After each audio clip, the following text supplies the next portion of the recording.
Assalamualaikum warahmatullahi wabarakatuh. Selamat pagi anak-anakku semua. Bagaimana kabar hari ini? Semoga kita selalu dalam keadaan sehat afiat. Ya, untuk pertemuan kali ini akan Ustadz jelaskan, yaitu tematik, tema 2, subtema 3 tentang menyayangi tumbuhan. Sebelumnya kita berdoa dulu. Bismillahirrahmanirrahim. Ya, hari ini Siti membeli bibit bunga melati, tetapi Siti tidak tahu bagaimana cara merawat bunga melati dengan baik dan benar. Lalu Siti memutuskan pergi ke perpustakaan untuk mencari informasi mengenai cara merawat bunga melati melalui kegiatan membaca. Jadi anak-anakku juga di rumah harus rajin-rajin membaca. Supaya apa?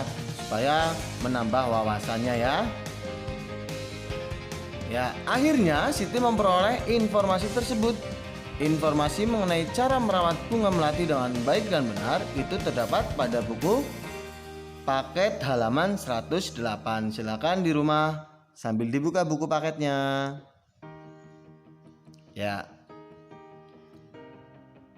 Cara merawat bunga melati. Nah, Siti ingin mengetahui cara merawat bunga melati. Nah, itu bertanya-tanya. Yang pertama itu, perhatikan. Siapkan pecahan batu bata merah atau pecahan genting, susun di dasar pot. Ya, kita letakkan di dasar pot. Yang kedua, campurkan pasir, tanah, dan pupuk kandang masing-masing dengan bagian yang sama. Isikan pada sepertiga bagian pot. Letakkan di atas lapisan pecahan bata merah atau genting ya. Yang ketiga, perhatikan ya. Yang ketiga, masukkan bibit melati, sediakan media lama yang masih menempel. Tujuannya apa? Agar tanaman dapat beradaptasi dengan media baru. Jadi tanahnya jangan sampai ditinggal, harus ada tanah yang menempel ya, tanah liatnya. Yang keempat, tambahkan campuran pasir, tanah, dan pupuk kandang. Jangan isi pot sampai penuh ya. Sisakan minimal 2 cm dari bibir pot untuk memudahkan penyiraman. Yang selanjutnya, pastikan tanaman dapat berdiri kokoh. Siram tanaman dengan air secukupnya. Bersihkan bagian luar pot dari kotoran. Letakkan pot di tempat yang kita inginkan dan di tempat yang dingin ya. Nah, untuk memperoleh informasi itu tidak harus selalu dengan kegiatan membaca. Anak-anak bisa dengan cara apa ya di sini? Nah, tetapi bisa dilakukan dengan cara wawancara. Apa sih itu wawancara? Wawancara adalah kegiatan tanya jawab untuk memperoleh informasi. Nah, itu ada 2 orang ya, ada laki-laki dan perempuan. Nah, laki-laki itu sebagai pewawancara, sedangkan yang perempuan itu di sini sebagai narasumber. Lah, pewawancara itu ingin menanyakan, bolehkah saya bertanya tentang bagaimana cara merawat bunga melati? Nah, si narasumber saja boleh. Begini caranya. Pewawancara adalah orang yang mewawancarai, sedangkan narasumber adalah orang yang diwawancarai.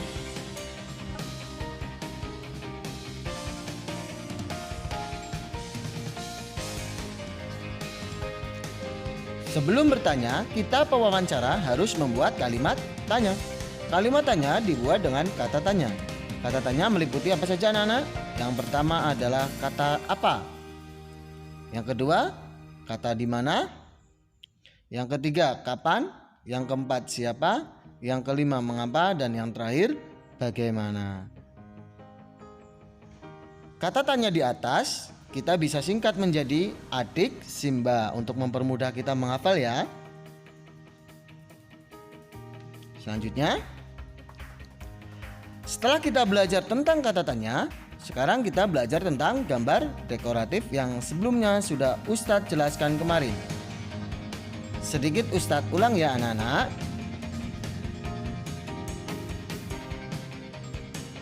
Gambar dekoratif adalah gambar yang dibuat secara sederhana tanpa meninggalkan gaya aslinya.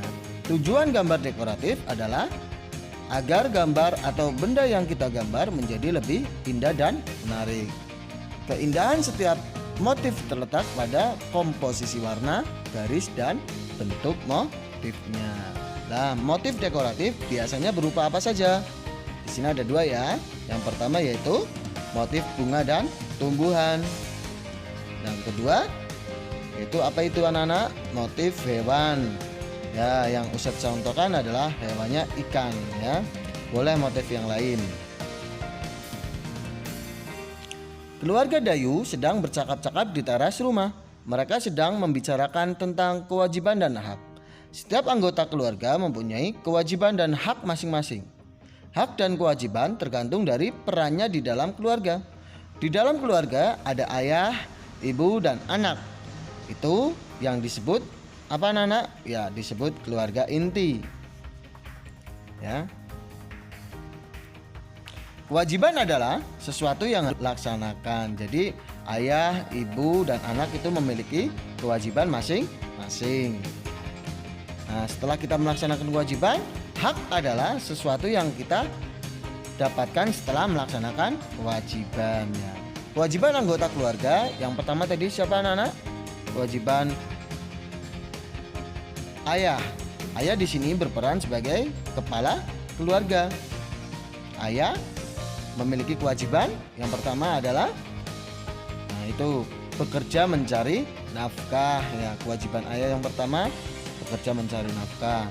Kewajiban yang kedua apa anak-anak? Ada yang tahu?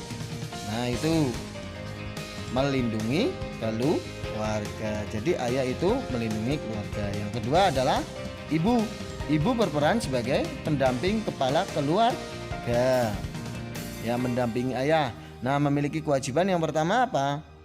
Ibu merawat anak.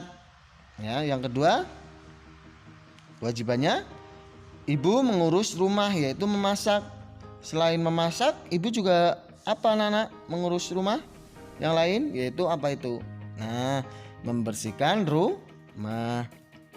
Jadi itu adalah kewajiban ibu. Selanjutnya adalah yang terakhir anak-anak. Apa tadi? Anak. Kita ya sebagai anak berperan sebagai anggota keluarga. Nah, anak juga memiliki kewajiban. Yang pertama apa anak-anak? Nah, ini harus belajar dengan tekun. Yang kedua harus menghormati kedua orang tua atau orang yang lebih tua. Yang ketiga harus membantu ibu memasak di dapur ya, dan lain-lain ya, tidak hanya membantu memasak. Menjaga keseimbangan hak dan kewajiban adalah pengamalan sila kelima. Sila kelima berbunyi apa anak-anak? Nah, berbunyi keadilan sosial bagi seluruh rakyat Indonesia. Lambangnya apa anak-anak? Ayo, ada yang tahu tidak lambang sila kelima? Nah, lambang sila kelima yaitu padi dan kapas. Jadi sila Pancasila harus dihafalkan ya, bunyi dan lambangnya. Nah, selanjutnya ayo membaca. Coba dibuka buku cetaknya halaman 120 sampai 121. Membuat dan merawat tanaman gantung, buku cetak yang besar ya, yang warna pink. Nah, itu dibuka halamannya. Nah, itu ada percakapan antara Siti dan Lani ya. Nah, nanti dibaca lagi ya di rumah. Nah, setelah kalian baca, itu ada gambar di situ.